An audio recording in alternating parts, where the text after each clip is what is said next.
Your Excellency, sir, distinguished guests, the parade is made up of the Uganda People's Defense Forces, the Uganda Police Force, the Uganda Prison Services, and the Uganda Wildlife Authority. In the next few minutes, they will be joined by the biggest circle in this country, Wazalendo Circle. Change of step comes with change of tune.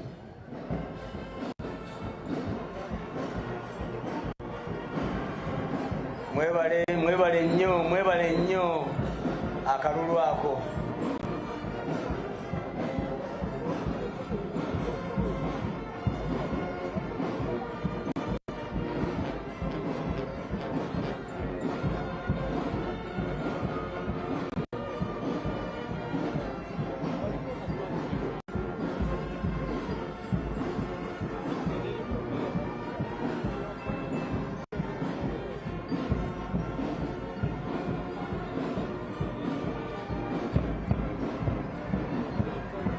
A test of stamina and resilience.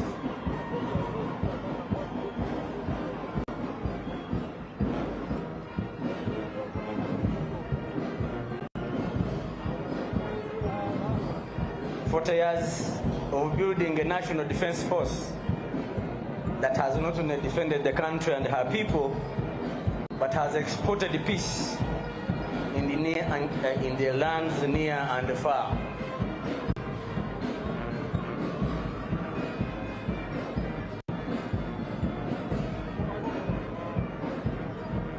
Once again, we shall request you, distinguished guests and Your Excellency, to honor the national colors.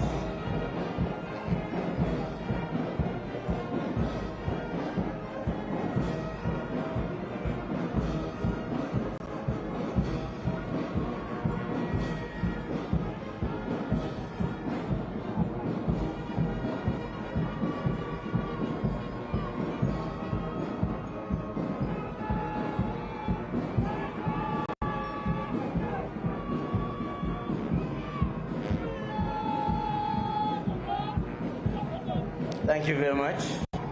Please resume your seats.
Your Excellency, sir, distinguished guests, the people in white top are the UPDF Sacco staff, Wazalendo Sacco, the biggest saving cooperative society in this country. And behind them are the UPDF acrobats that are entertaining you as well.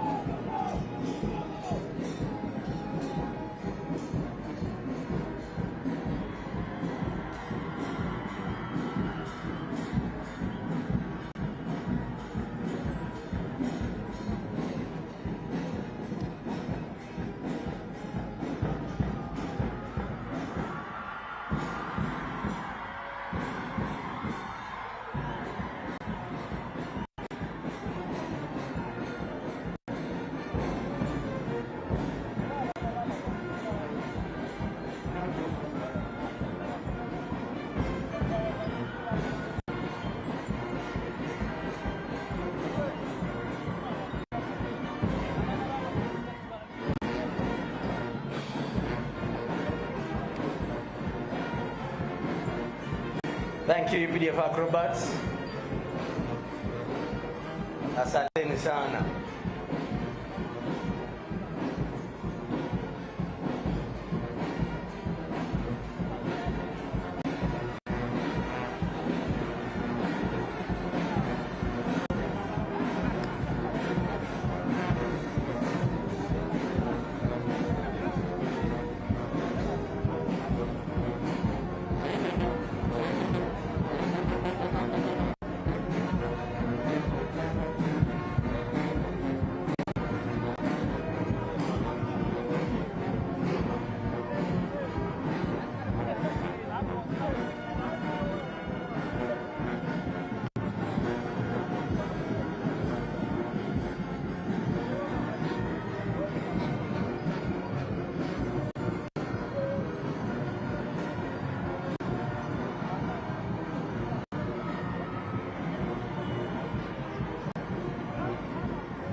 Thank you very much.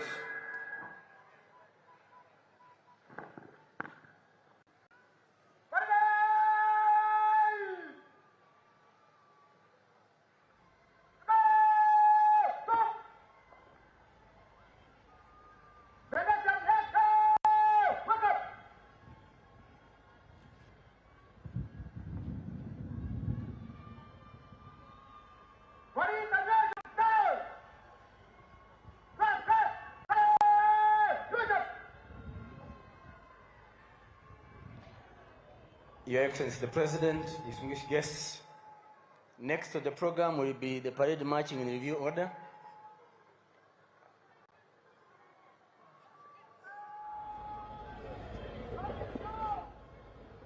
Your Excellency, you can hear your wananchi very happy with the progress made.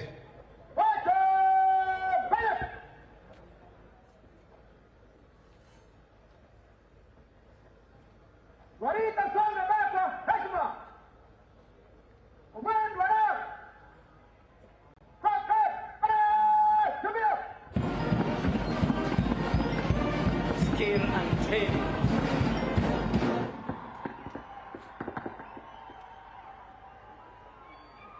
We shall stand.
Please take your seats.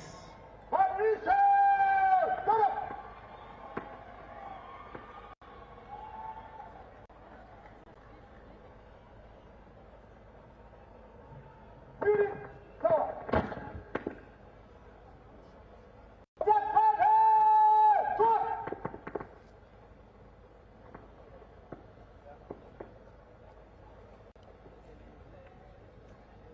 marshal? What is the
parade commander comes to seek for permission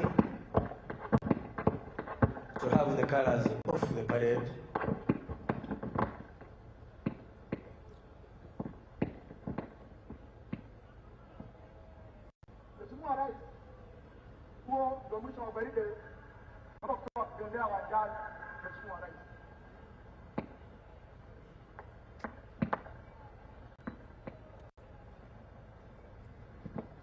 After that, we shall have the parade march off and we'll continue with the program.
Your Excellency, allow me to thank the Chief of Defense Forces, General Moses Kenderugaba, and the Senior Presidential Advisor on Special Operations, the Inspector General of Police, Mr. Basi Kagawa, and the Commissioner General of Prisons, Dr. Yabashaija. Sir, the CDF was represented by Deputy CDF, Lieutenant General Samuel Kiding, while police, the Inspector General of Police himself is present, and the Commissioner General of Prisons are all accompanying you on this occasion, sir. And they have been accompanied by generals and senior officers in all the security services. We salute them for such a beautiful parade, for the preparations. More so, we salute you, sir, for building such a formidable security agencies that have maintained the peace and the stability of our country. I think they deserve a clap. It takes leadership, it takes planning,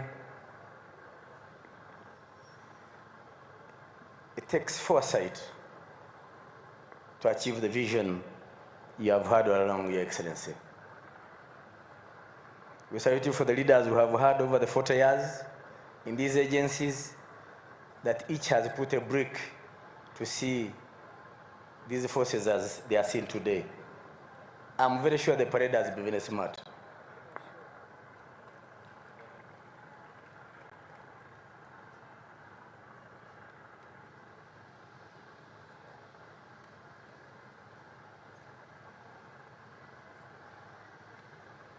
Your Excellency, we are celebrating 40 years of people that were driven by patriotism, driven by Pan-Africanism, and the desire to see our African people achieve their aspirations or realize their aspirations.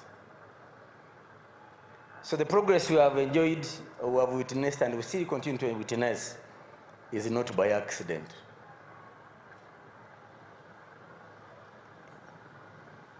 It's planted, it is sowed in the blood of Ugandans and watered by blood that was continued to be shed, that continued to be shed in dealing with the various insurgencies over the years. And now, in our Pan-African duty, we continue to shed blood for the good of the African people. Papa.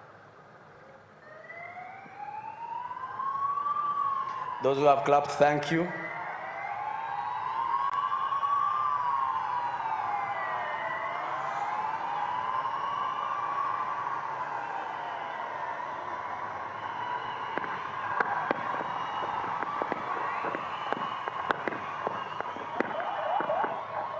Hakuna mchezo.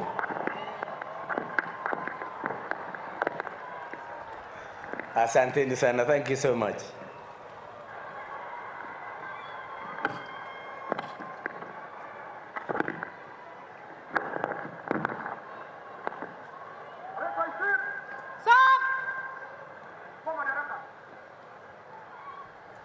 Yes, the parade commander has handed over to his deputy or second in command, who is none other than Major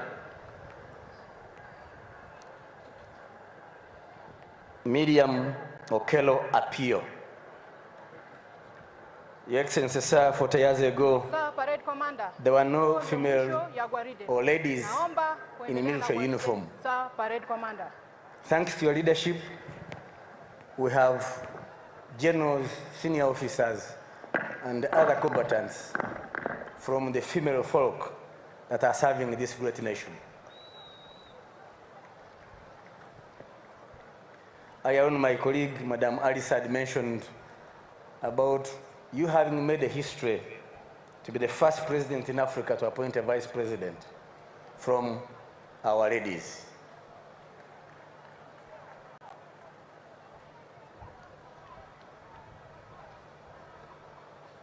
Of course, we have had speakers of parliament, from Right Honorable Kadaga to Right Honorable Anita Among, heading the great house that legislates for this country.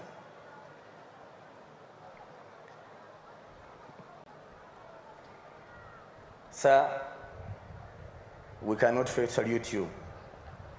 Gwaride! Gwaride natoka uwanjani. Sikia sauti. Mwende waroka. Wasita. Giuka kulia. Giuka.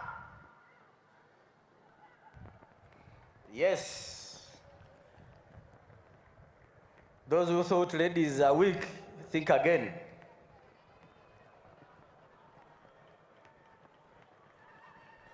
And when you see her walking, you indeed believe she's been trained and understood her training.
obugalaawo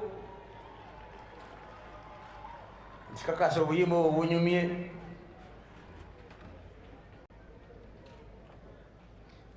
Mheshimiwa Rais, wageni walikwa, naomba sasa hivi naachie nafasi mwenzangu akaendelee na kipindi. Asanteni sana. Your Excellency, English, Kiswahili, both of them are our official languages. We thank you for encouraging us to learn Kiswahili. Today's theme, Your Excellency, is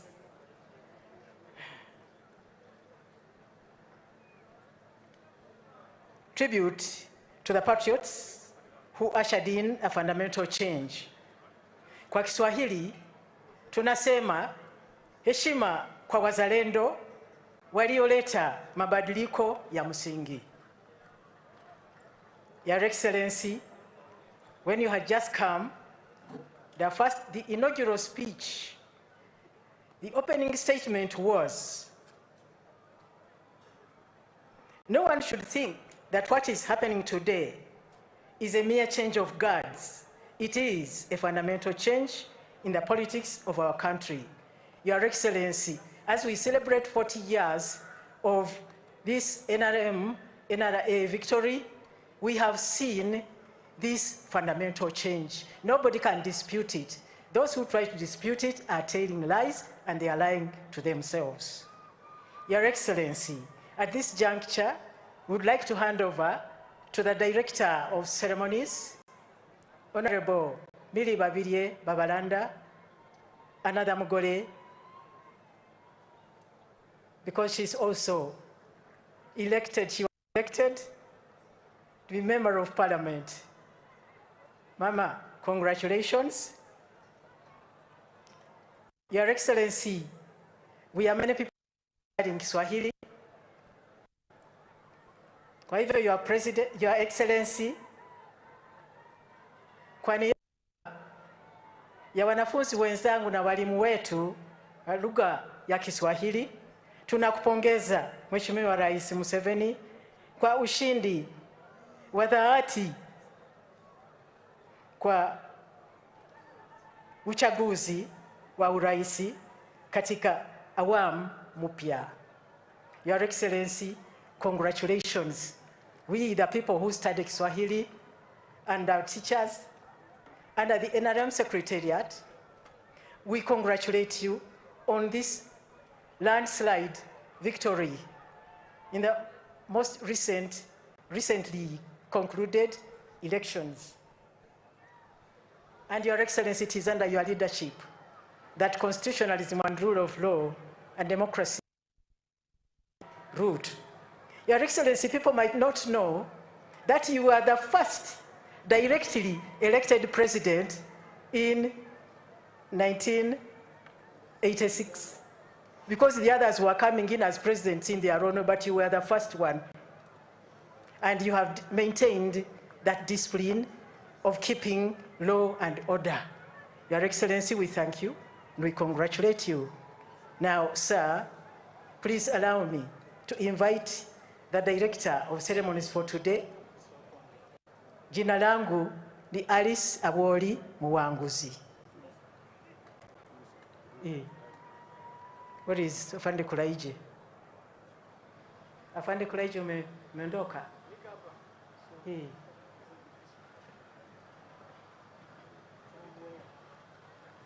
Come and introduce yourself to His Excellency the President. Your Excellency, I am Major General Felix Kulaije, and one of the assistants, Masters of Ceremonies or Directors of Program today. And we are now handing over to our boss, the Mugore, Honorable Mili Babirie Babalanda, Minister for the Presidency. Karibu.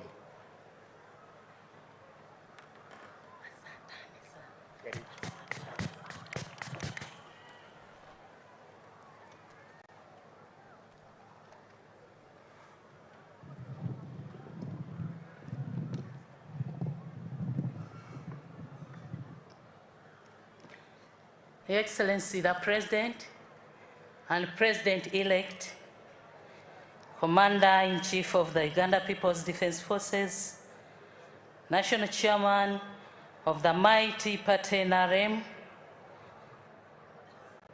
our Chief Patriot, as of today's theme,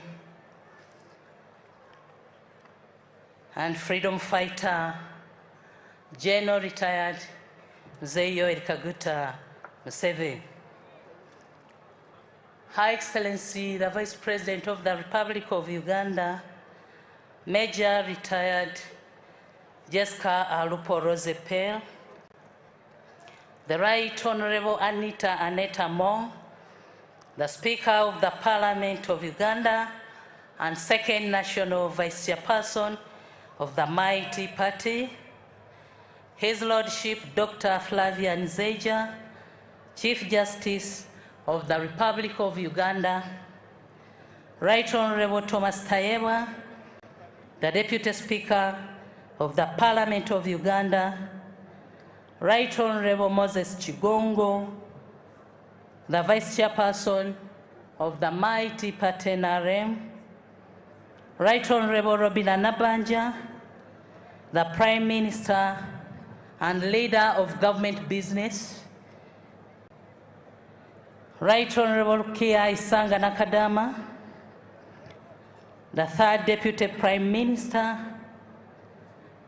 the Right Honorable Richard Todrong, the Secretary General of the NRM Party, Honorable Rose Namayanja, the Deputy Secretary General of the NRM, Her Lordship Jane Francis Abodo, the Principal Judge, Your Excellency, we are also joined by the Honorable Ministers and Ministers of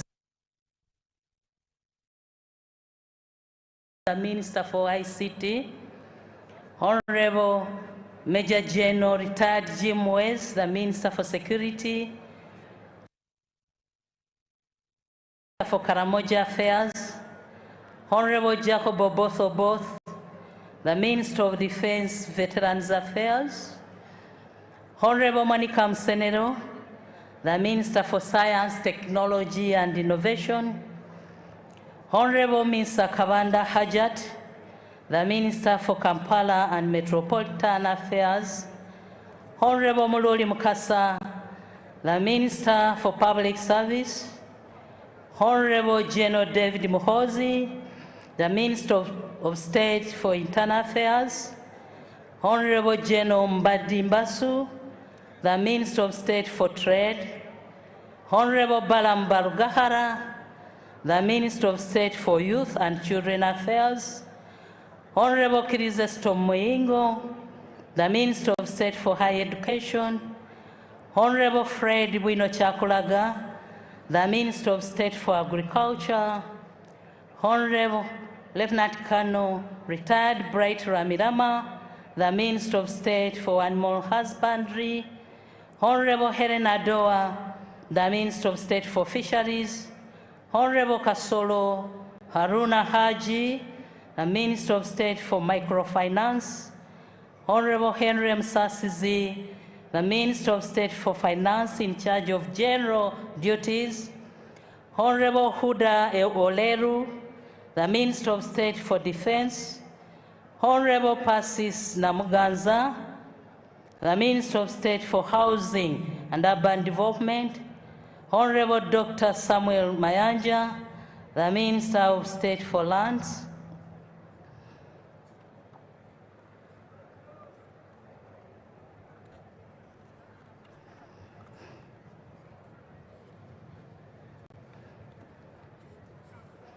Honorable Kaduchu, the Minister of State for Primary Education, Honorable Victoria Rusoke, the Minister of State for Local Government,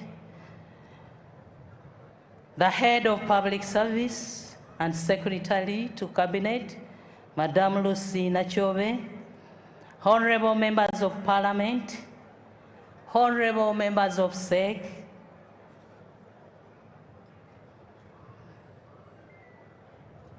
the Service Chiefs,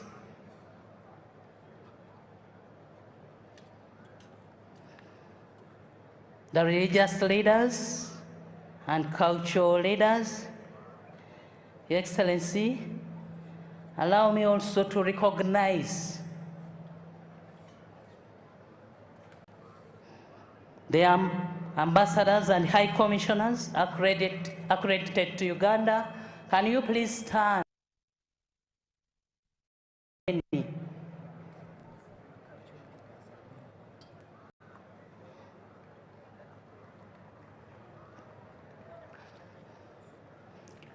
And also Uganda's ambassador abroad, can you please do the same, because you are many.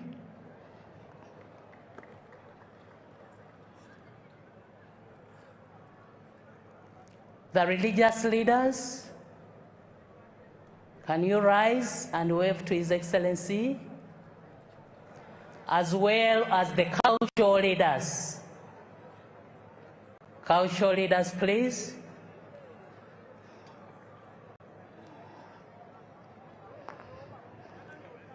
The permanent secretary is present, the senior presidential advisors, the resident city commissioner, and all other DCs, deputies, and assistants, the NRM family, and all other distinguished guests. Your Excellency,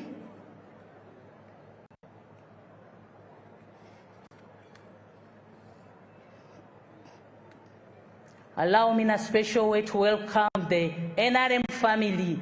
NRM oye! NRM Jew! President Museveni oye! Buganda oye! Uganda oye! East Africa oye! Mwebale nnyo, mwebalire ddala. Kye mwakoze gye kiri.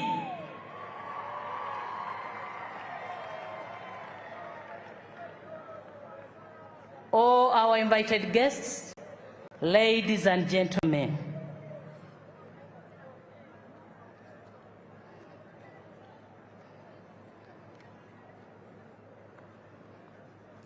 Omukama mulungi, ekiseera kyonna.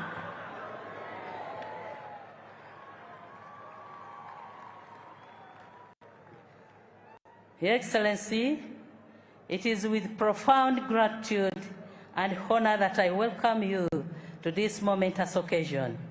Today, we gather here at this historic Kololo ceremonial grounds with thankfulness and pride as we commemorate 40 years of the NRM liberation journey, themed tribute to the patriots who ushered in a fundamental change.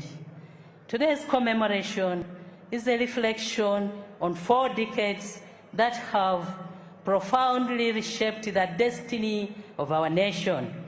Your Excellency, Sir and Father of the nation, we thank the Almighty God for His grace upon Uganda and for granting you good health, strength, and wisdom throughout these transformative years. On behalf of the government and the people of Uganda, I warmly congratulate you upon your re-election to an 8th term in office through a peaceful and democratic process. This victory reflects the continued confidence Ugandans have in your leadership and in the steady course of the national resistance movement. Allow me, Your Excellency, to share a scripture that speaks to steadfast leadership, a testimony that your continued stewardship of Mother Uganda is rooted in God's choice and providence. Says the book of Isaiah chapter 41, verses 9 to 13. The Lord says, I took you from the ends of the earth, from its farthest corners. I called you. I said, "You are my servant. I have chosen you, and I have not rejected you. So do not fear, for I am with you. Do not be dismayed, for I am your God. I will strengthen you and help you. I will uphold you with my righteous hand. All who rage against you will surely be ashamed and disgraced. Those who oppose you will be as nothing and perish. Though you search for your enemies, you will not find them. Those who wage war against you will be as nothing at all. For I am the Lord your God, who takes hold of your right hand and says to you, "Do not fear, I will help you." I also congratulate all other leaders who emerged victorious in the recent elections and commend all participants of their commitment to democracy. To those who did not succeed, we recognize your service and encourage you to continue contributing to national development in other capacities. As Scripture reminds us in John chapter 14, verses 1 and 2, "Do not let your heart be troubled. You believe in God, believe also in me. My Father's house has many rooms." Now that the elections are behind us, we face the greater responsibility of building Uganda. Let us move forward in unity, mutual respect, and shared national purpose.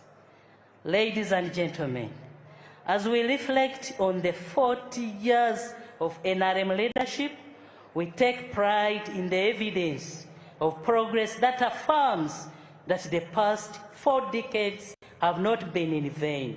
Uganda's economy has grown from US $3.9 billion in 1986 to US $61.3 billion as of June 2025. Our nation is now ranked among the fastest growing economies in the world. Driven by strategic leadership, political stability, peace and security secured by the NRA liberators, and disciplined macroeconomic management. Export earnings have risen from US $534.7 million in 1996 to US $13.4 billion. The tourism sector, once collapsed, now generates US $5.99 billion. Uganda's gross national income per capita stands at US $1,278, surpassing the lower middle income threshold of US $1,136. A strong indication that Vision 2040's goal of a tenfold US $500 billion economy is firmly on course. Most importantly, the lives of our people have improved. Life expectancy has increased from 47 years in 1986 to 69 years today, supported by sustained government investment in health and education, which has reduced infant and maternal mortality and enhanced the well-being and productivity of our citizens. These achievements affirm that the NRM liberation was not merely about political change, but about restoring dignity, expanding opportunities, and securing a future of shared prosperity. Your Excellency, the people gathered here and millions watching across the country and beyond remain inspired by your resilience and dedication. I thank the National Organizing Committee, led by the Permanent Secretary, Office of the President, Haji Yunus Kakande, the parade team, the media center, the presidential press unit for relaying this function live. It's now my humble request and singular honor and request to humbly invite you, Your Excellency, to address the nation. I thank you for your kind attention for God and my country.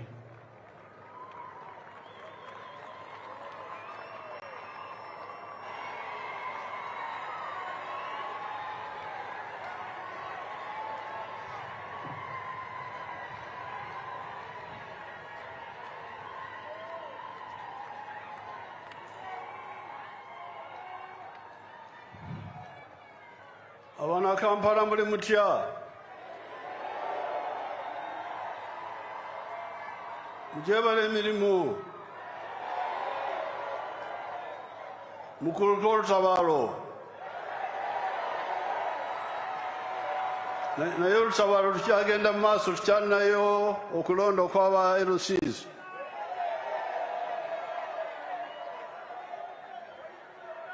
I want somebody to translate in Uganda. Wabe bakyusa mu Luganda amanyi okukyusa bulungi. Namayanja will do it.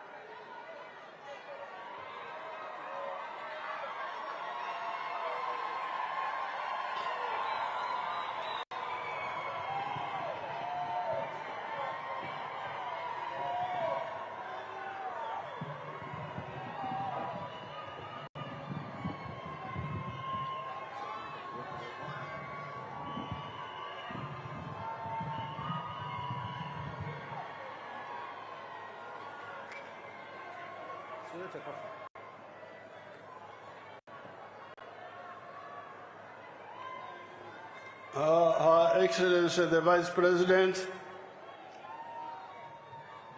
Vice President wa Uganda, the Right Honorable Speaker, Speaker of Parliament, His Lordship the Chief Justice, His Lordship Saabalamuzi wa Uganda, and all the other leaders, n'abakulembeze mwenna, and all the wananchi. n'abantu mwenna. First of all, I thank God for having seen us through this big exercise of the elections. Okusookera ddala muzeeyi yeebaza Katonda olw'okutuyisa mu kulonda kuno okuwedde.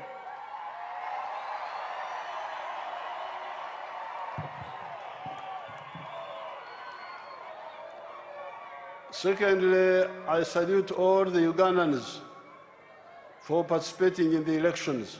Ekyokubiri yeebaza bannayuganda bonna okujjumbira era okwenyigira mu kulonda kuno. Thirdly, I thank all the NRM members for supporting the NRM and its flag bearers. Ekyokusatu yeebaza bamemba b'NRM bonna okuwagira NRM ate n'abo abakwata bendera z'NRM. Now, there was a man in Ankole area, his name was Nshoninche. Omuntu atalina nsonyi, no shame. Mu kitundu kya Nkole yaliyo omusajja omu ng'erinnya lye ye Nshoninche nga kitegeeza kaggwa ensonyi. Not embarrassed to say wrong things. Nti ye taswala kwogera bikyamu. Now you have been hearing people saying that NRM has done nothing. Today there was a paper called Monitor, which had a headline that no change in 40 years. Mubadde muwulira abantu abamu abaga nti NRM terina kyekoze, era waliwo olupapula olwa Monitor olwaleero omutwe omukulu gubadde gugamba nti tewali kituukiddwako tewaliwo kyanjawulo mu myaka 4. Now, I will show you here. You know, I am a film shower. I use films now. I don't talk so much. Muzeeyi agenda kutulaga maaso ku lutimbe ennaku zino akozesa firimu okulaga bwino nga bwali. Now, the economy of Uganda has recovered and gone through 5 phases. Ebyenfuna bya Uganda bikyuse kinene nnyo era biyise mu mitendera 5. First of all, minimum economic recovery. Okusookera ddala waliwo entandikwa Okudda engulu. ebyenfuna bya Uganda okudda engulu. Kubanga ebyenfuna bya Uganda byali bizirise, kati NRM n'ebizza engulu.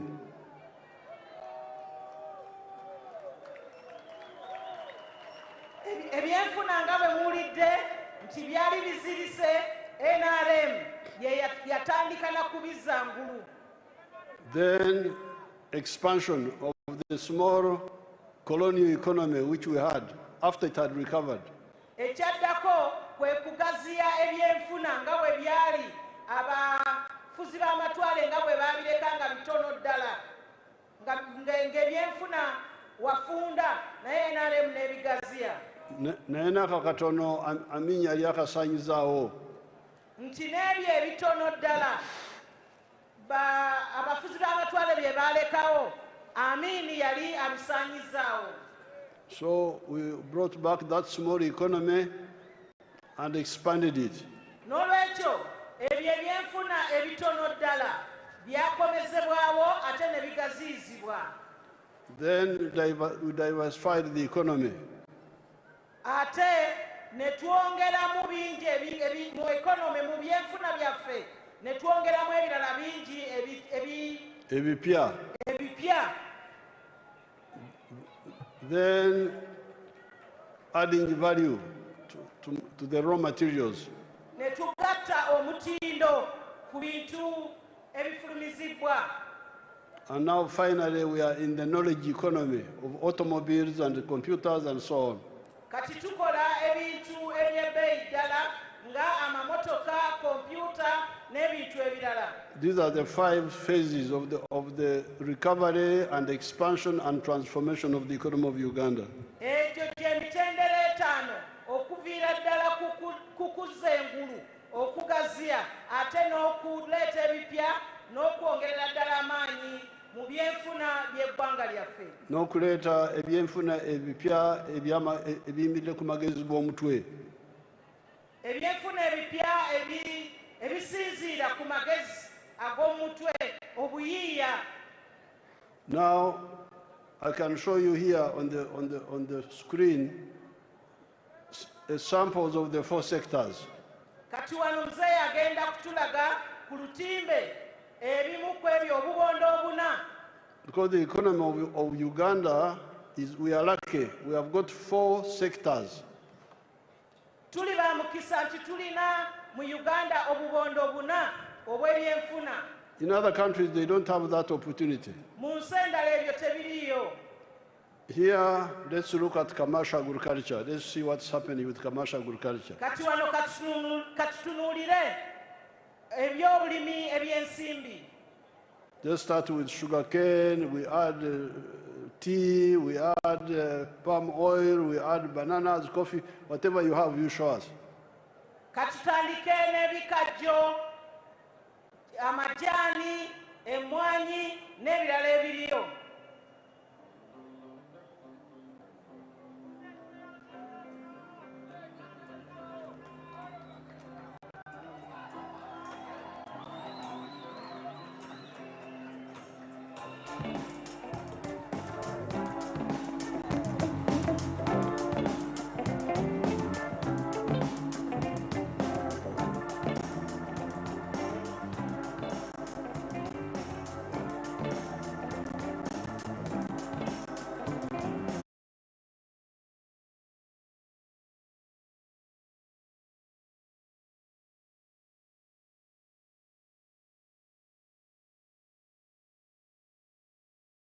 bananas in the whole world. Ezo semulabye z'ensuku ezigudde akaleka ate nga Uganda y'emu ku nsi ezisinga okulima ebitooke. Show us, tulage ebirala. Show us the other. Kabatulage n'ebirala. That's cocoa. That's cocoa. That's cocoa now. Show us cocoa. Kati bagenda kutulaga kooko. That is cocoa in Bundubujo. Oyo kooko alimibwa ebundi bujo.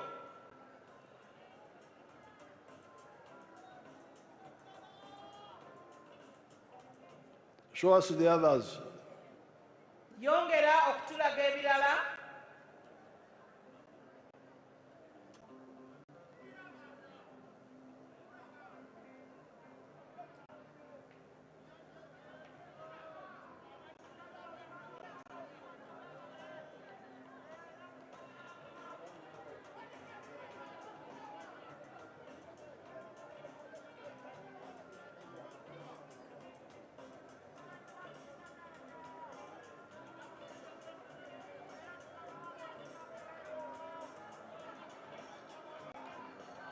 That is coffee. Ezo zibadde zaakavaako mwanyi.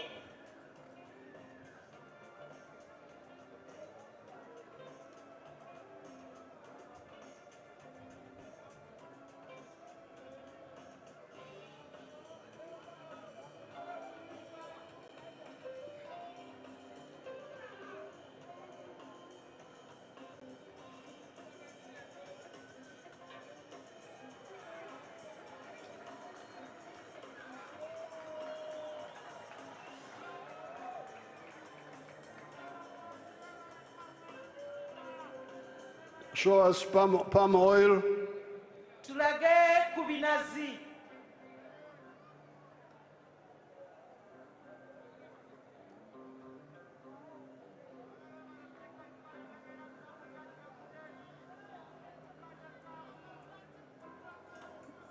I think that is sugar cane. That is sugar cane. Ebyo bikajjo bye mulaba kati.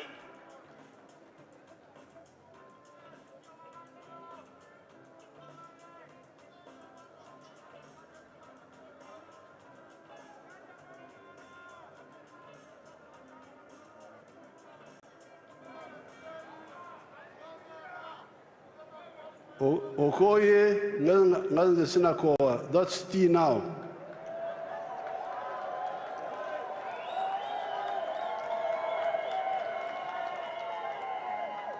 Owafirima akoye.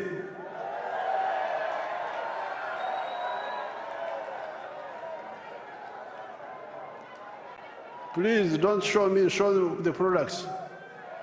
Tolaga kifaananyi kya muzeeyi, laga ebintu ebyo bye twetaaga okulaba.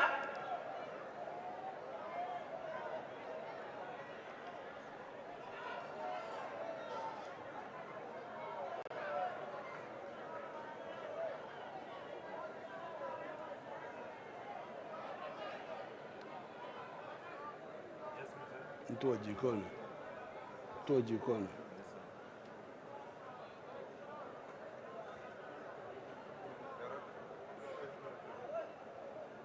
Omusajja akoye.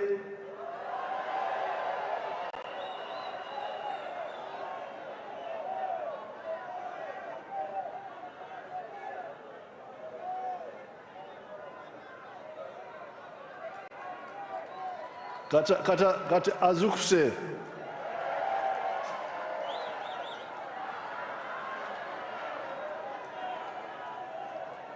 I think that is palm oil. Ebyo bye binazi.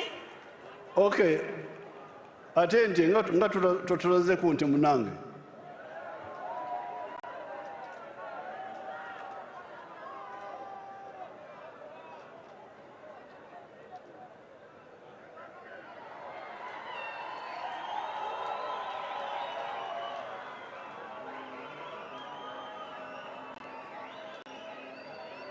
Kale, all that is commercial agriculture. Fisheries, show us fisheries. You don't have fisheries? Ebyo byonna bye mulaba bye byenfuna okulima okw'ebyensimbi era kati tusobola n'okulaba ku kulima okuba okulunda ebyennyanja. Now, the second sector, that is sector 1, commercial agriculture. Ako ke kabondo akasooka ak'okulima okw'ebyensimbi. That is fish farming now. Kati awo mulaba okulunda ebyennyanja. The second sector is manufacturing. Akabondo ak'okubiri bye by'amakolero. Let's see the industrial parks. Kati katulabe ebibangirizi by'amakolero.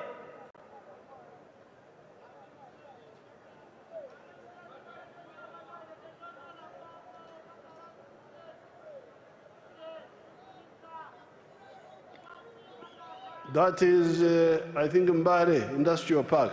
Ekyo kye kibangirizi ky'amakolero eky'Embale.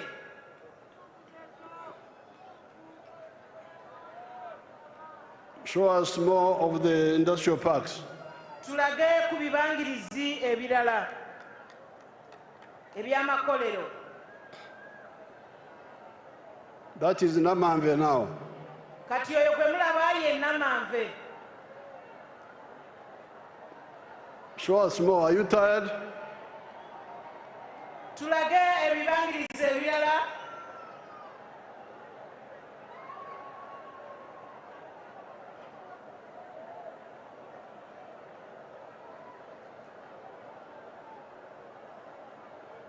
That is where I can't read it. Which one is that? Ekyo nakyo kibangirizi. I can't read it. Which one is that? Ekyo kibangirizi.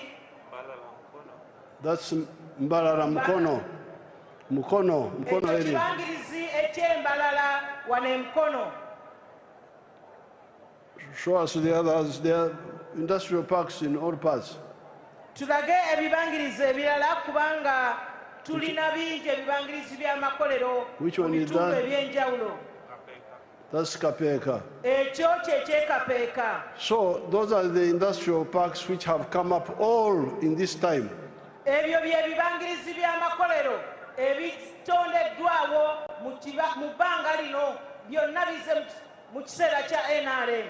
That's why somebody told me that when you go to the supermarkets now, 65% of the products are made in Uganda. Yensonga lwaki omuntu omu yategeeza president nti bw'ogenda mu supermarkets kati ebintu 65 ku buli 100 ebitundibwamu bikolebwa wano mu Uganda. In the past, it was 100% imported. Edda byonna byali bisubulwa kuva bweru. So the third sector is services. Akabondo akokusatu bwe buweereza. Hotels, Ng'amahoteri, transport, ebyentambula, tourism, ebyobulambuzi, real estate, ebyokuzimba amayumba, all that is within the services sector. ebyo byonna biri mu kabondo ak'obuweereza. Let's see examples. Katulabe ku byokulabirako.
abasajja bakooye.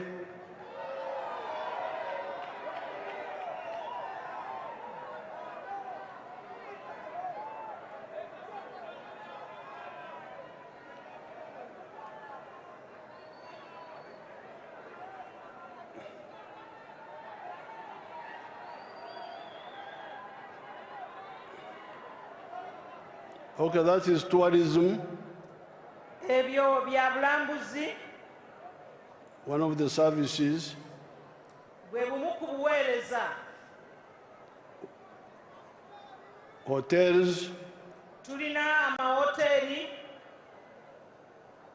transport, ebyentambula, entertainment, ebyokusanyusa, creative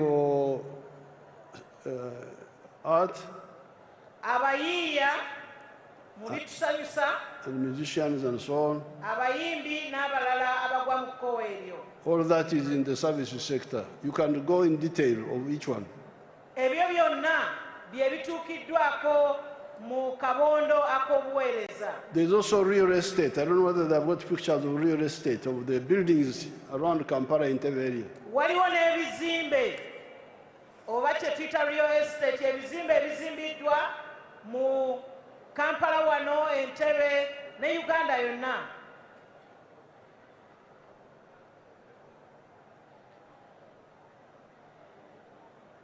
When they get them, they'll show them to, those are,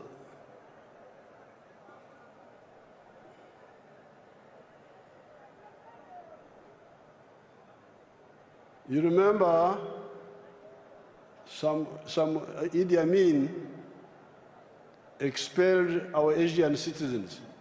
Mujjukira Idi Amin yagoba abayimbi And confiscated their properties. era n'awamba n'ebintu byabwe. How many properties were they? How many properties were they? Ebintu ebyo byali bimeka? Only 4,000. Byali 10,000 In the whole of Uganda. mu Uganda yonna. But if you see the number of properties we have now, Kati olwaliro bw'otunuulira ebizimbe oba ebintu ebizimbiddwa, it is weewuunya. millions Biri of mu properties. bukadde na bukadde. So you wonder why Idi Amin was wasting time on 4,000 miserable properties of the Asians. Weewuunya lwaki Amin yamala obudde ku buntu 10,000 obunya ng'agoba abayimbi. Within those are part of the real estate. Kati omulaba ebizimbe gali kwoleka By your own people. nga bannayuganda bennyini be babizimbye. Much better than the miserable properties of the dukas of the Indians. Bisinga n'obuduuka bw'abayimbi bwe balina. But within the industries, I forgot the automobile industry. I want you to see the automobile industry. Naye mu makolero omuzeeyi yeerabidde okwogera ku kukola emmotoka era kati ze mulaba ezo ze mmotoka ezikolebwa mu Uganda, bus. Those vehicles are made by your own children. Ezo emmotoka zikolebwa baana bammwe bannayuganda.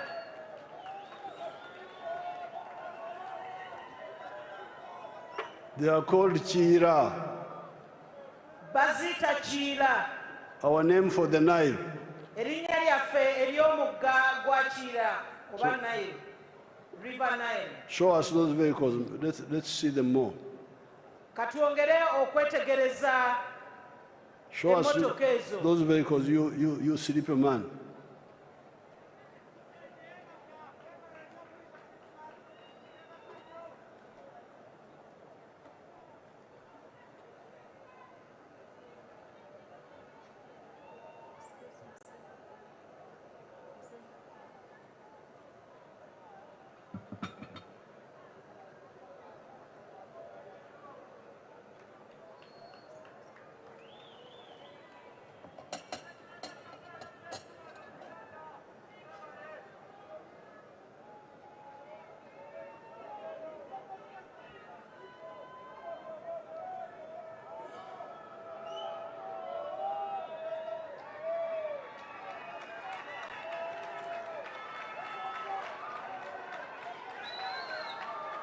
Now, recently,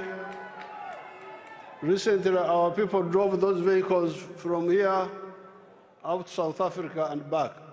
Wano gy'oli abalamu abantu baffe bavuga baasi ezo ze mulaba eza coach okuva wano paka emmanga mu South Africa ate ne bakomawo. Now, that is the three sectors: commercial agriculture, manufacturing and artisanship, and services. Obwo bwe bubondo obusatu okuli okulima okw'ebyensimbi, obuweereza, amakolero. Then there is the fourth sector, ICT. Kakati eyokuna akabondo akokuna ke k'ebyuma bikalimagezi. Let's see whether they have some examples. Katulabe oba balina bye tuyinza okulabako. Those are BPO companies. Ezo kampuni ezikozesa ebyuma bikalimagezi. Who are based here and do work for companies in United States or Canada. Kampani ezo nga zikozesa ebyuma bikalimagezi nga ziri wano mu Uganda naye nga zikola emirimu egy'abantu abali e Canada n'ensi endala. So this is big growth, but we are going to grow even more. N'olwekyo eno nkulaakulana ya muggundo ate era tugenda kwongera okulaakulanira ddala. This year, your oil will start flowing. Omwaka guno amafuta gagenda kuvaayo mu ttaka, gagenda kutandika okufuluma.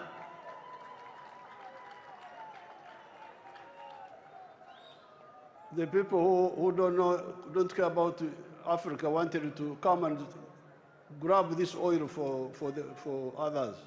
Abantu abatafaayo ku Africa bali baagala okujja batwale amafuta gano. Those are some of the oil wells. Kati ezo ze zimu ku nzizi ez'amafuta. That one you see there. Olwo lwe mulabaawo luzzi lw'amafuta si mazzi. The water is there behind the Lake Albert, but the oil is on the big. Emabega waalwo w'oluzzi lw'amafuta mulaba ennyanja Muttanzige oba gye tuyita Lake Albert. I don't know whether they have got other pictures of the pipeline and all that. Do you have? Muze ayagala kulaba oba balina ebifaananyi ebirala ebya payipu etwala amafuta.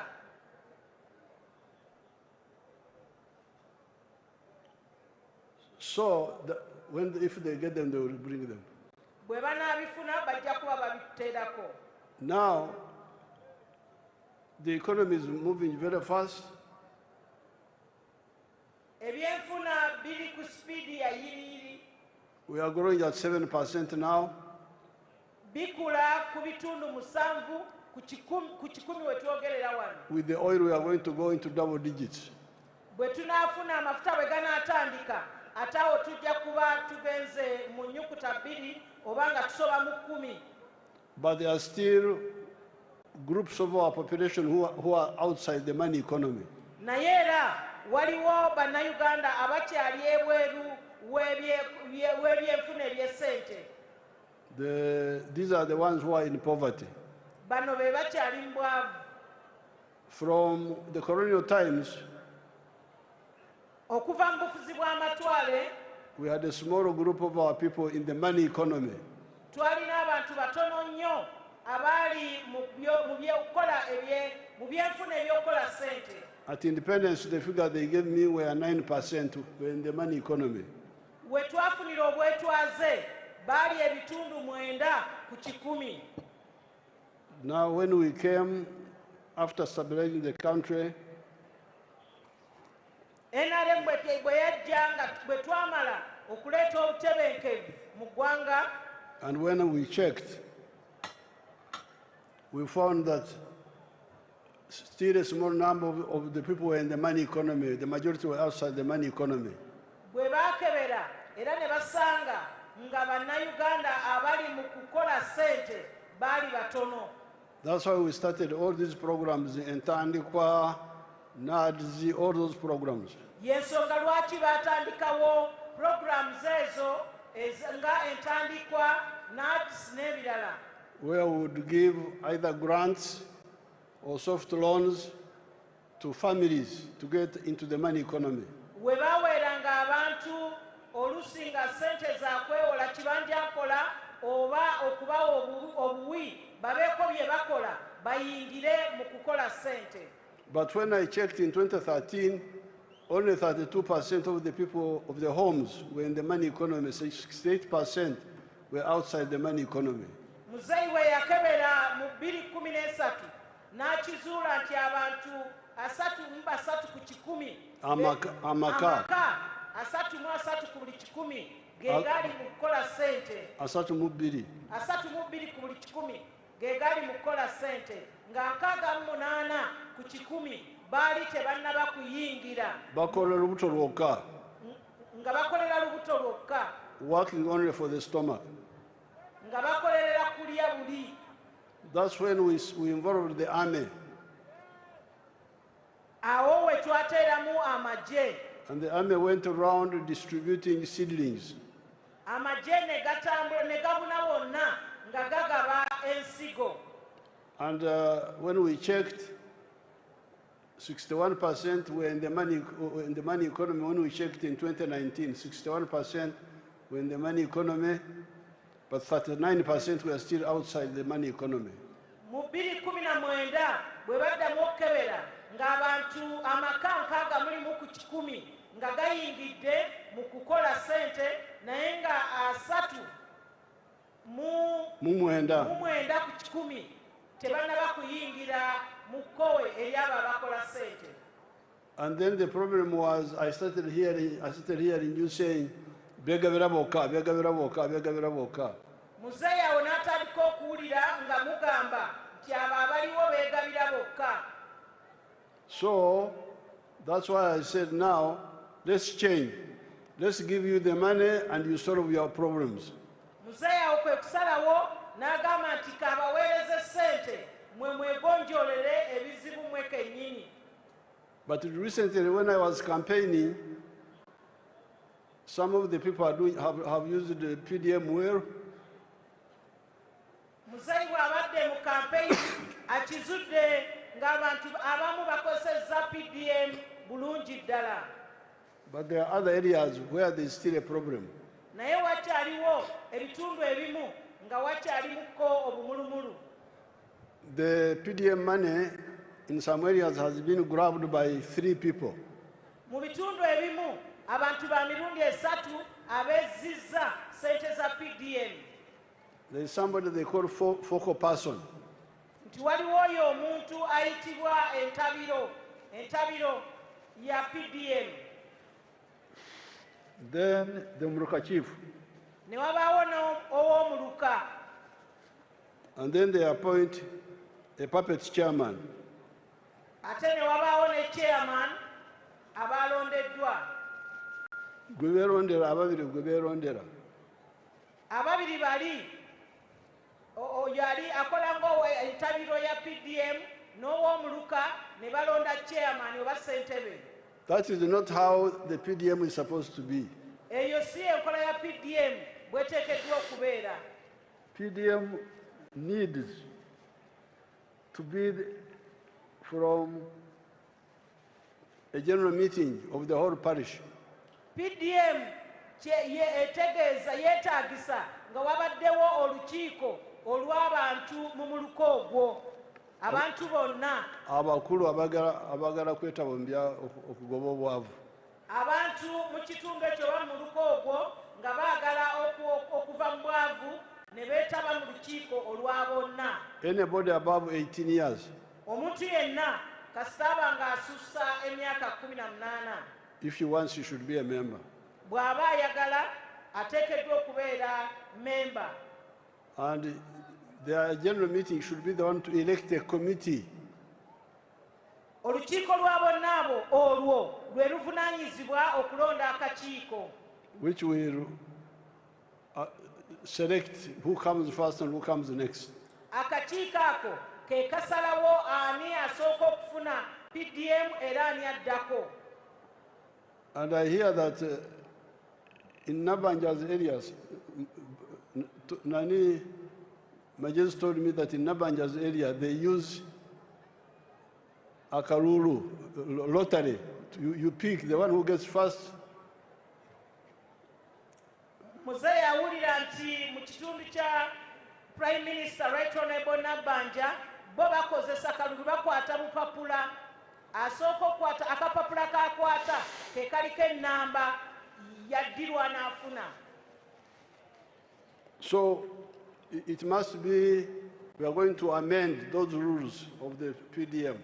N'olwekyo amateeka ago agafuga PDM gagenda kukolebwamu ennongoosereza. And we are going to put more money. Era muzeeyi agenda kuteekamu ssente endala. And especially in the towns, we may have to put about 300, 400 million per parish. Naddala mu bibuga buli muluka oba buli waadi bagenda kuteekamu obukadde nga 3 oba 4. Because people are many, homes are many. Kubanga amaka mangi mu miruka egy'ebibuga. But even in the rural areas, we can target that we finish all the homes in 3 years. Ate era tusobola okuba n'ekigendererwa nti mu myaka 3 mu miruka egy'ebyalo amaka gonna mu miruka egyo gabe nga gaweddeyo. But please, all of you go and be members of the parish circle. Naye mwenna musabibwa okubeera bammemba ba saako ey'omuluka. And any parish chief who does not follow that will go to jail. We shall arrest him. Era ow'omuluka ataagoberera ekyo ataateeka ekyo mu nkola ajja kusibira mu mbuzi ekogga. We have already arrested the one of Buambo. Ow'ebuwambo ye yasibiddwa dda.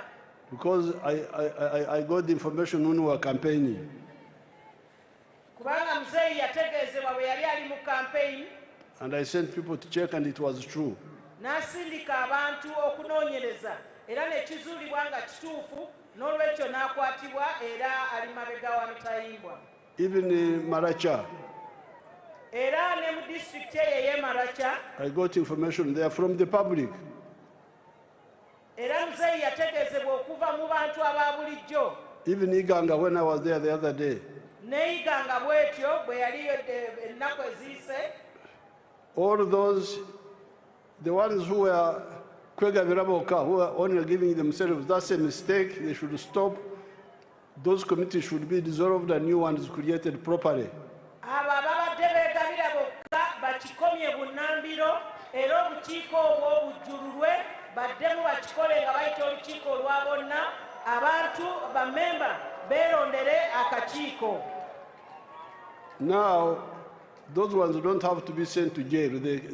Bamururu tubategedde muve mu bukulembeze temuddamu essaawa bw'enaatuuka mukomyeyo sente za saako. Abo bo ababadde beegabira bokka tukizudde nga bamululu tebajja kusibwa naye bajja kukomyawo sente za saako ate n'obukulembeze tebajja kubuddako. But the ones who extorted money from the people, Naye abo abajja ku bantu ssente mu bukyamu abatema ku sente z'abantu, ababatemako sente, abo bagenda mu kkomera. abo ababatemako ssente ne babawa ssente ezitawera abo bagenda kusibira mu kkomera. So this is all. We don't want a country of 70% rich people, 30% poor people. N'olwekyo tetwetaaga ggwanga nga lirimu ebitundu 7 ku 100 bagagga ate 3 ku 100 baavu. Because now 70% of the people are in the money economy now. Kubanga kati kikakasiddwa nti abantu 7 ku 100 bali mu kowe eri abo abakola ssente. It is the 30% that are outside the money economy now. Kaakati 30 ku buli 100 ago ge gali ebweru w'okukola ssente. Therefore, that's why we are going to put emphasis on PDM, enough PDM money to reach all the homesteads.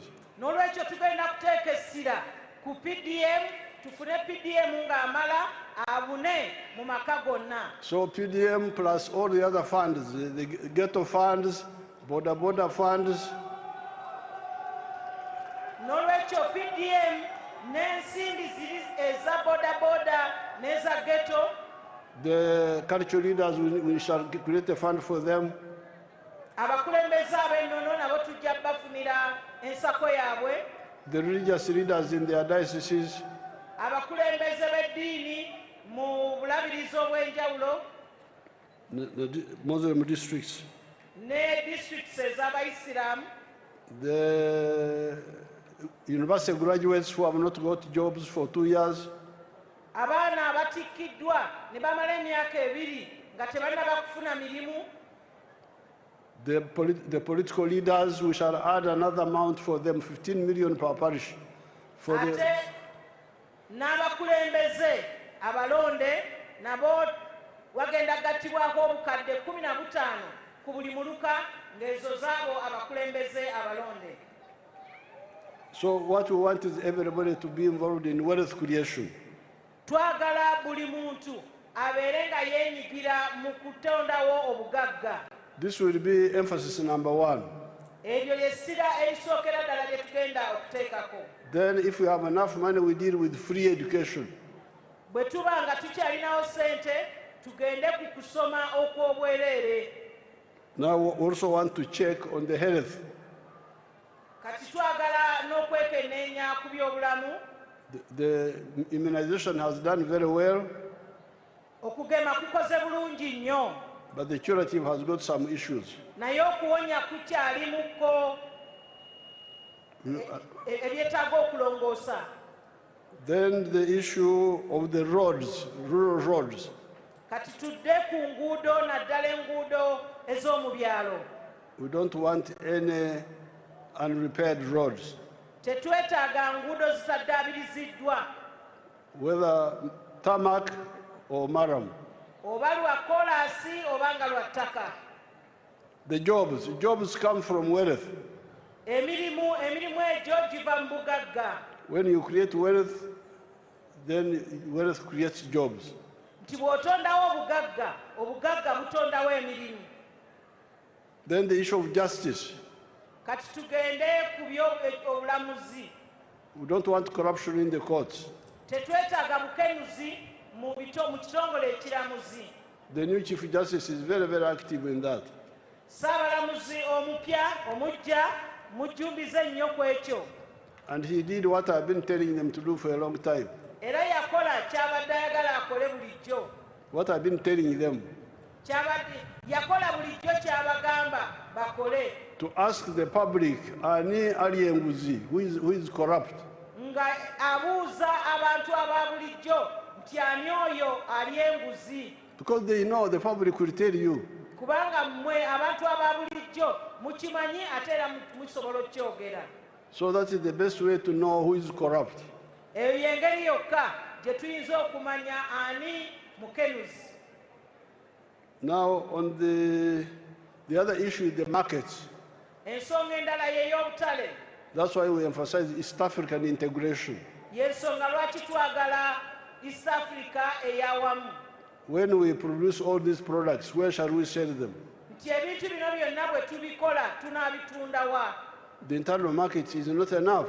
Akatale kaffe ak'omunda ano mu Uganda tekatumala. Not only for Uganda, but also for Kenya, for Tanzania. We need a bigger market, all of us. Si Uganda yokka naye Kenya ne Tanzania ffenna twetaaga obutale obugazi. But where we are now, we're already moving very well. Naye we tuli tutambula bukwakku. We now have a positive balance of payments. Tulina bw'otunuli Esente eziyingira mu Uganda zisinga zetukozesa okusaka bw'otunulira ssente ze tufuna okuva ebweru. It's more than what we spend to import. Ssente ze tufuna okuva ebweru nga tutunze zisinga ze tukozesa fe okugenda okugula okuva ebweru. We have got now, by October last year, we had a balance of $2.37 billion on the balance of payments account. Mu mwaka ogw'ekkumi omwezi ogw'ekkumi omwaka oguwedde twalina obuwumbi 2.37. twalina obuwumbi 2 ne miliyoni 7 eza dola nga Miliyoni bikumi bisatu mu nsanvu. miliyoni meka muzeyi Bikumi bisatu mu nsanvu. miliyoni za dola 3 No, obuwumbi 2 n'obukadde 3 mu nsanvu. obuwumbi 2 n'obukadde 3 mu nsanvu eza dola ng'ezo ze ziri ku kye tuyita balance of payment oba eziri awo mu reserve Ezifikkawo. ezifikkawo. So, and we are just beginning. ate nga tutandika butandisi We are going to do much more than what's happening now. tugenda kukola ekisingirako ddala ku kiriwo kati. We are celebrating a big victory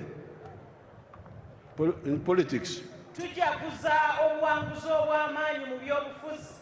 but I got 8 million votes who voted for me. muzeeyi yafuna obukadde 8 abaamulonda.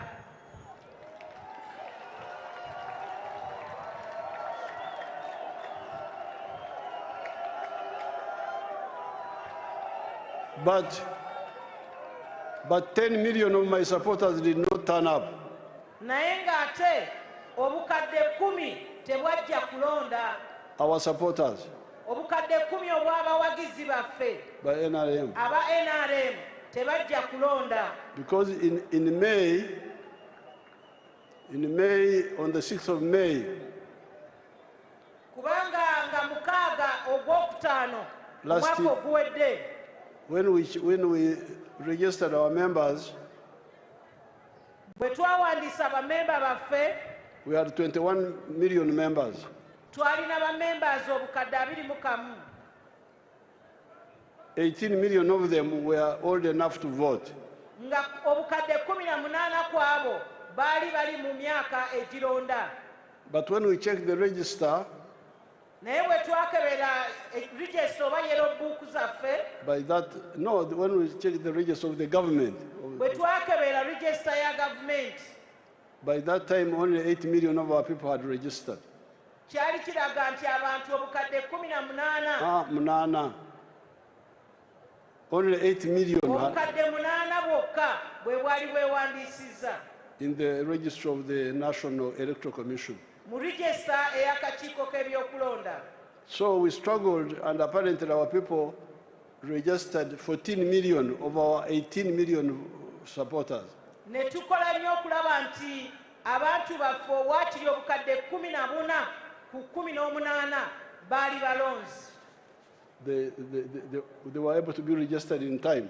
baali basobola okugenda ne beewandiisa mu kakiiko k'ebyokulonda In time. mu budde nga bukyaliyo mu kuzza obujja enkalala. But now, I got 8 million votes. naye kati muzeeyi yafuna obukadde 8 obw'obululu. So where are my 6 million votes? obululu obukadde 6 buli ludda wa? That means some of our people did not turn. I hear the opposition wasting time. kitegeeza nti eriyo abantu baffe abamu abatajjumbira.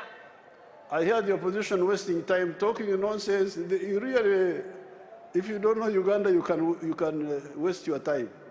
muzeeyi awulira abavuganya gavumenti nga boogera bamala obudde okwogera ebitakwatagana lwakuba tebamanyi Uganda eno. They are lucky because all my supporters did not turn up. balina omukisa nti abawagizi ba pulezidenti bonna tebajja kulonda.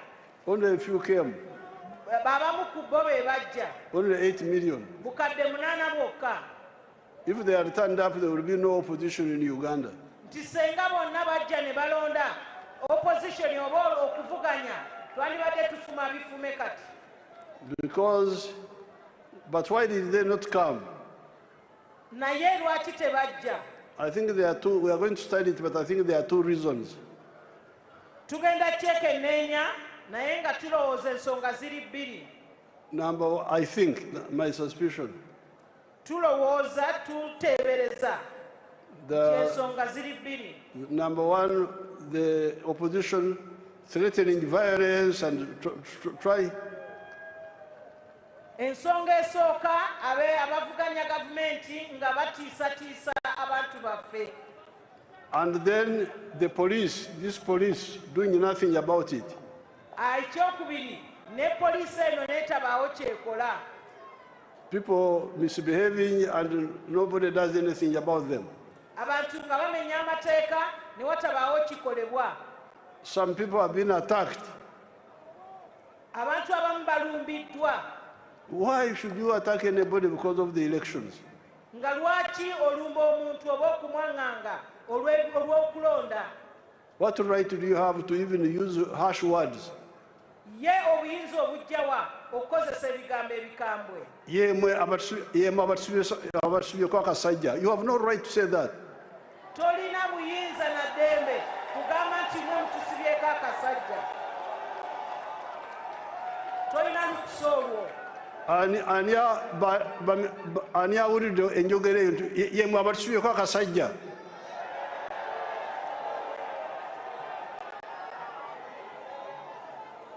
Why would the police hear this and keep quiet?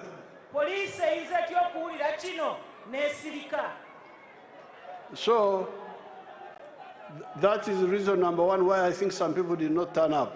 N'olwekyo eyo ensonga esooka gye tuteebereza lwaki abantu baffe abamu tebajja kulonda. The other one is misbehavior by the NRM leaders themselves. Ensonga ey'okubiri ye y'abakulembeze b'NRM abeeyisa obubi. Entaro, Abalwanagana, bringing wars among our people. abaleeta obutakkaanya mu bantu baffe. They make some of the people say, let me kambyesonye ebyo ebyobululuka mbiveemu.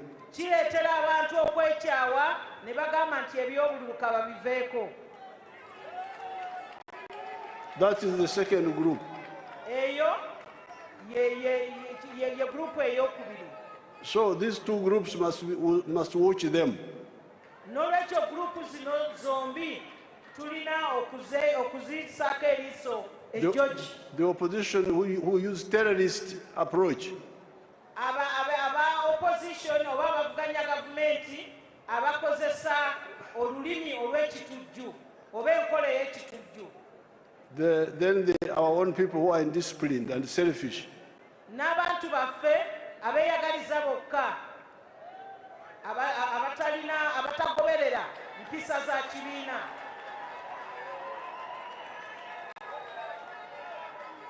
Naye ffe abaganda b'omu Lukoola, tulina olugero lwaffe olugamba nti ekitata muyima tekikola ki? Tekimalako nte.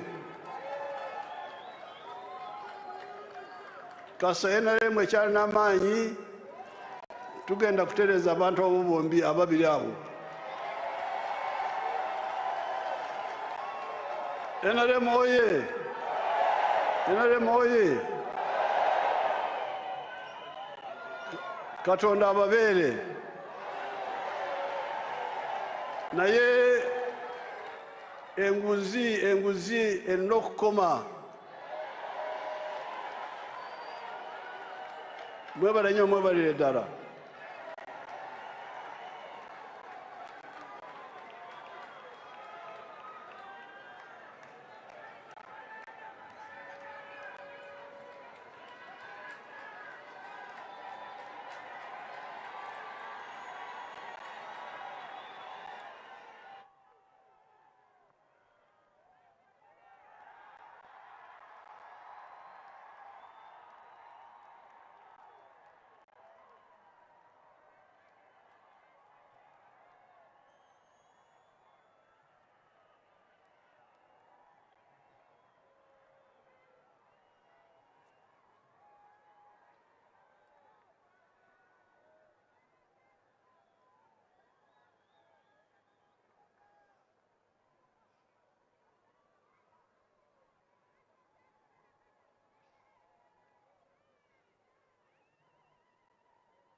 Your Excellency.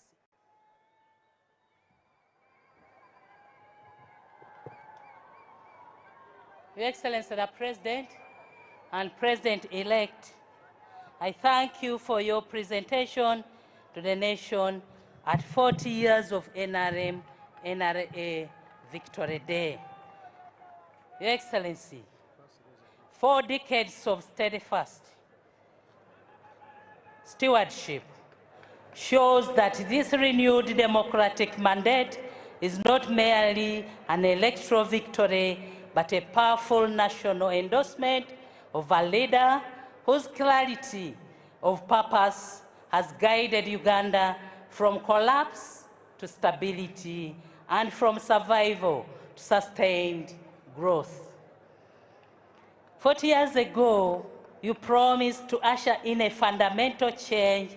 That promise has been fulfilled, marking a decisive break from the failures of past. I congratulate you, Your Excellency, and all the people of Uganda. Your Excellency,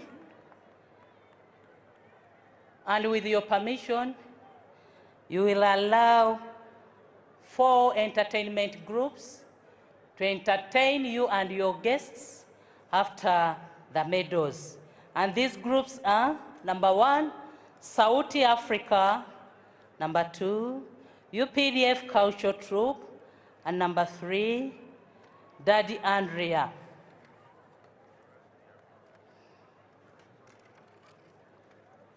This is a special appreciation to the President and President-elect, General Retired Mzee Yoweri Kaguta Museveni. On behalf of the Muyenga community, in recognition of your exemplary leadership, distinguished service, and unwavering commitment to the safety, security, and development of Muyenga and Uganda at large, we recognize your contribution. As such, the Muyenga First-Class Residence Intelligence-Led Policing Medal reflects the remarkable gains achieved under your leadership through proactive intelligence-led security initiatives, particularly the establishment of the CCTV grid in line with the NRA Manifesto 2016-2021. You laid a strong foundation for the peace, stability, and sustainable development in Muyenga and the surrounding region.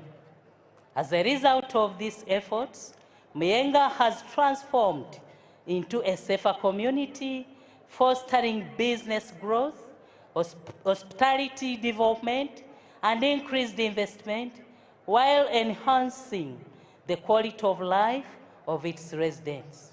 Furthermore, the introduction of the parish development model has strengthened community safety and cohesion through resident profiling and inclusive community barazas, improving information sharing, trust, and collective responsibility.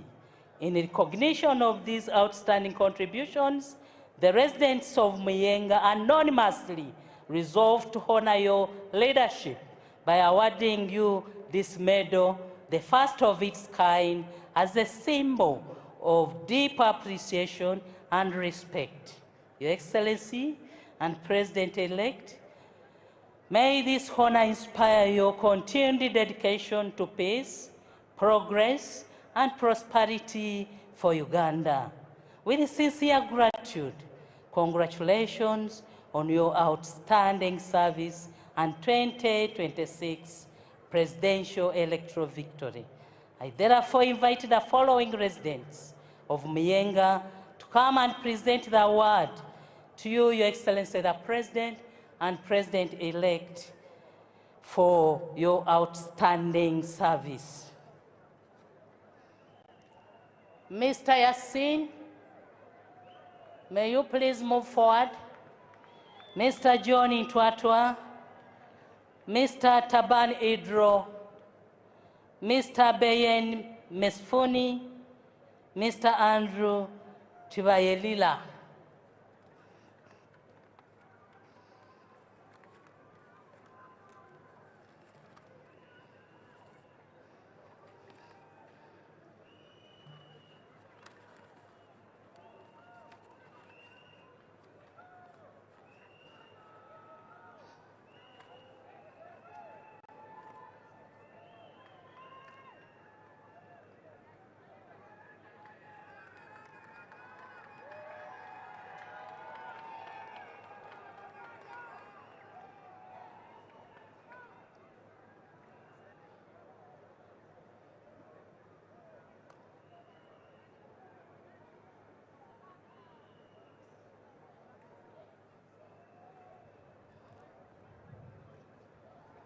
Thank you, Your Excellency. Apologies, Your Excellency, but in a special way, allow me to introduce to you the former national leaders. Your Excellency, we've been joined by His Excellency Edward Chiwan Kasekande, former Vice President, is here with us. His Lordship Stephen Kavuma, former Deputy Chief Justice, is also here with us. Right Honorable Ruhakana Rugunda, former Prime Minister.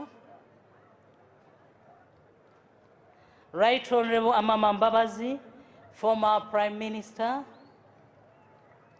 And Right Honorable Chintu Musoke, former Prime Minister.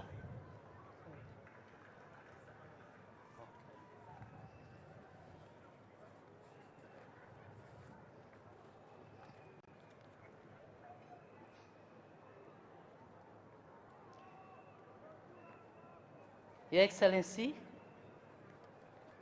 it's time for the Chancellery Department to come and take us through.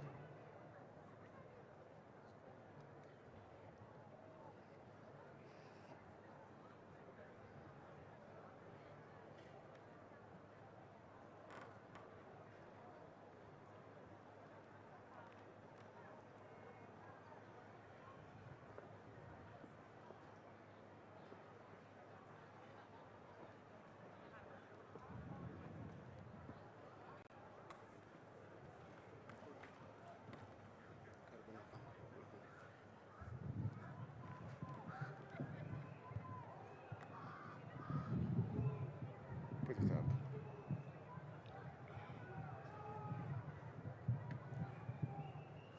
Your Excellency, the President, sir, I seek your permission to proceed and ride on the protocol already ably laid out.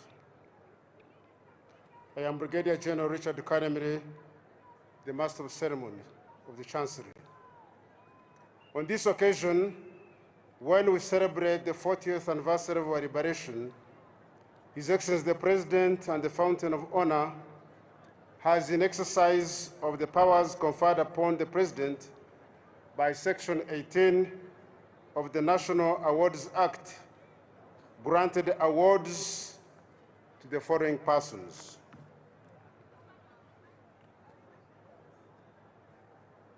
The first award is the Distinguished Order of the Crested Crane Grand Commander, and it goes to Justice Emeritus Ralph Ochan. Born on the 16th of July, 1948, he holds Masters of Arts in Political Economy, Master of Laws in the Law of the Sea, and is the current chair of the Africa Center for Research and Legal Studies, Kampala. He served as chairperson of the Public Service Commission, and from 2008 to July 2013, he served as a judge of the High Court at the Masinde High Court Circuit.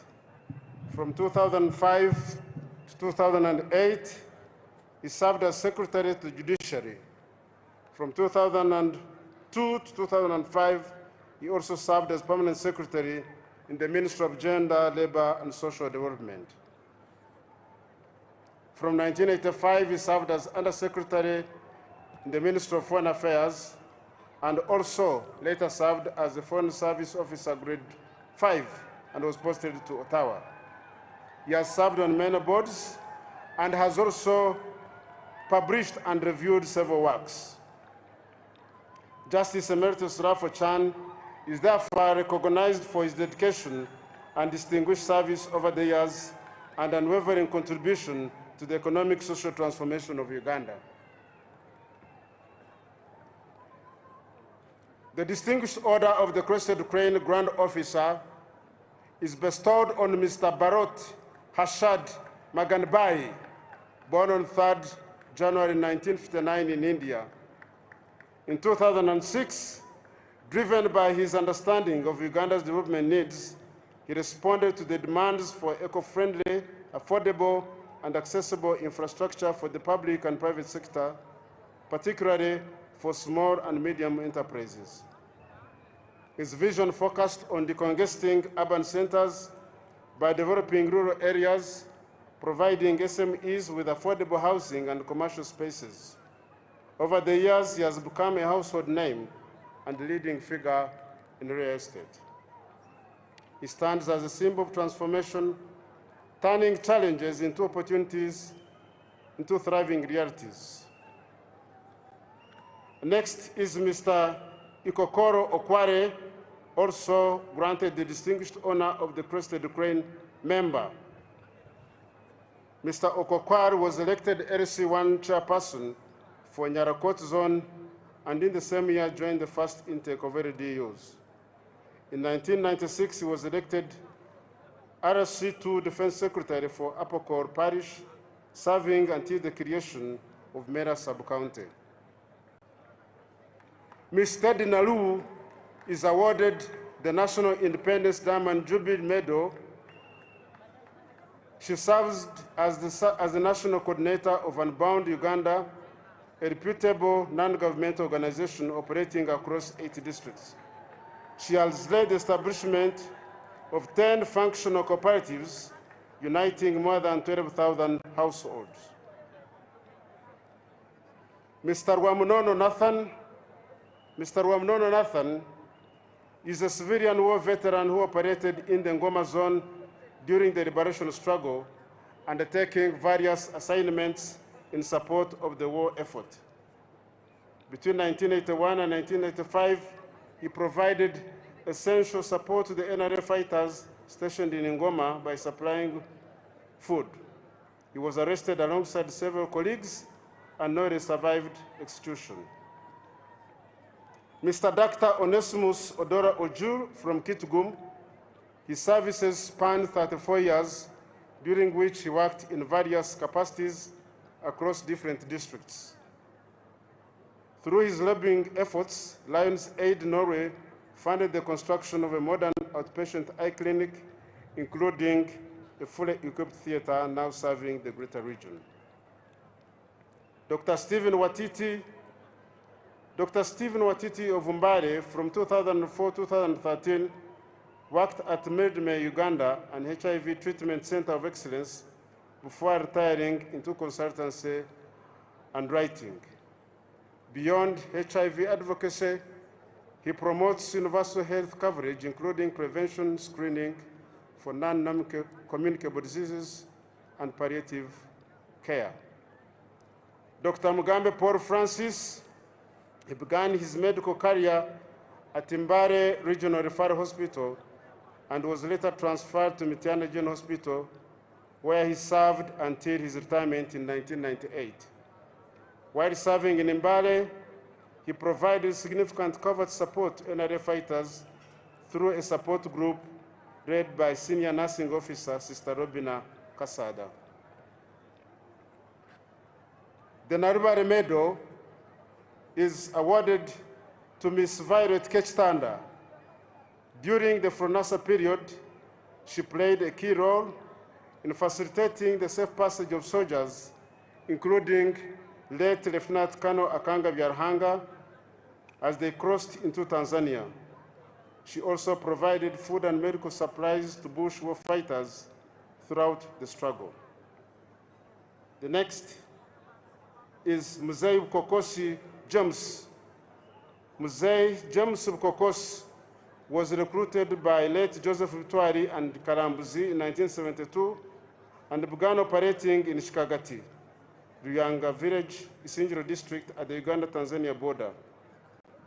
Although officially a government storekeeper responsible for firearms, he covertly coordinated freedom fighters in both Uganda and Tanzania. He later diverted guns and helped conceal them in pits, some of which were used in the attack on Simba Barracks in Mbarara on 15 September 1972. He frequently assisted His Excellency the President by transporting him on a bicycle to Chaka at the Tanzania border. After the failed 1972 invasion against Idi Amin and the subsequent closure of the Uganda-Tanzania border, he trekked from Chikagati to Kabare, where he secured work as a driver at the Mafuga sawmills. Late Chiwanuka John Mary of Mpiji, during the liberation struggle, he served as a key local contact, guiding troops through the area and providing food to the fighters. He sheltered combatants, treated them using local herbal remedies, and supplied them with raw food such as cassava and sweet potatoes. Tragically, during an operation carried out by Obote's forces, he was murdered in cold blood.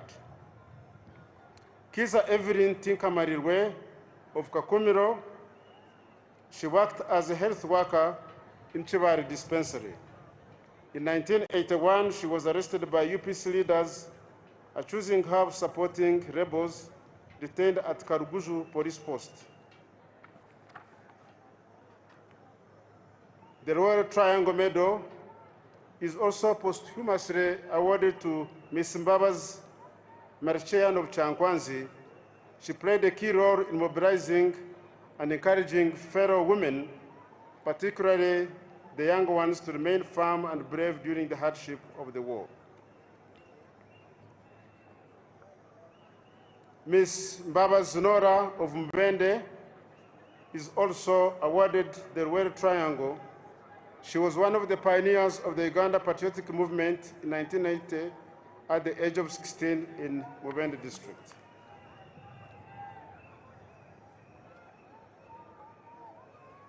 The Masaba Star Medal is awarded to Lieutenant General retired Francis Okero of Omoro district. He served the country with distinction for more than 42 uninterrupted years in the Uganda People's Defense Forces. He had multiple high-level appointments in command, administration, operations, and strategic leadership, including being the first commandant of the Uganda Defense College, was Chief of Plans and Operations and Peace and Security Department at the African Union Headquarters, was the commandant of Uganda Rapid Deployment Capability Center, and was also the second force commander of the African Union Mission in Somalia. He also served as a UPDF Member of Parliament. Lieutenant General retired Francis Okero is widely recognized for his unwavering dedication, selflessness, patriotism, and strategic leadership. Other general is Brigadier General Kefa Nangeso, who is the Dean of Studies at the National Defense College. The National Independence Diamond Jubilee is also awarded to Colonel Moses Ikurut Emeru, Colonel Hamzat Mukata Kasaja, Lieutenant Colonel Mase Tukahirwa, Warrant Officer 1 Semakura Bosco, Warrant Officer 2 Muramira Richard,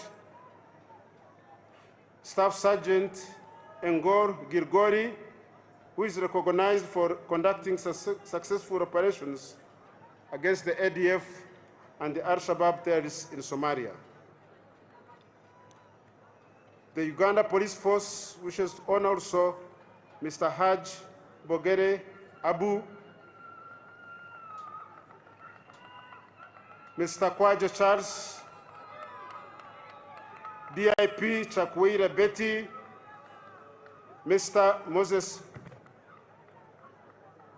and Long Service Medal by the police is awarded to IP Tumshabe Silva, AIP Nankung Sara. The following prisons officers are also awarded the National Independence Diamond Jubilee Medal: Mr. Yusuf Mukembo, Superintendent of Prisons; Mr. Athanas Nyawe Adrich, Assistant Superintendent of Prisons, Mr. Peter Opado, and Ms. Nasimwa Harriet. Last but not least is Mr. Opikason Tarantino. Throughout his service, he has demonstrated exemplary workmanship, leadership, and integrity. He is recognized for his firm decision-making, effective time management, and strong commitment to achieving institutional objectives. As a senior tailor, he has trained numerous officers, equipping them with the skills and discipline required to become dependable and competent professionals. His ability to make swift, well-considered decisions, combined with his excellent planning abilities, has greatly strengthened the tailoring units and enhanced productivity across the stations where he has served.